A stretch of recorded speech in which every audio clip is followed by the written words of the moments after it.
আজকে আমি রোদে ডিম ভাজবো, তার জন্যে তাওয়াটাকে গরম করতে বসিয়ে দিলাম। আধ ঘন্টা পর ফিরে আসছি আমি আবার। চাটুটা আমার ভালোই গরম হয়ে গেছে। এবারে আমি একটু তেল দিয়ে দেব।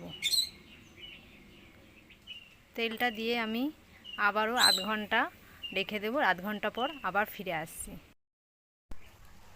ডিম নিয়ে চলে এসেছি। এবারে ডিমটা আমি ভেঙে দেখব হয় কি না। হলে তো খুবই ভালো হবে।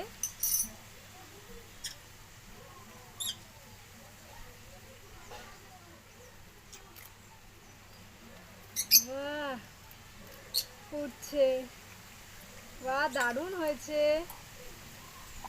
একটু নুন দিয়ে দিলাম। দেখুন বন্ধুরা,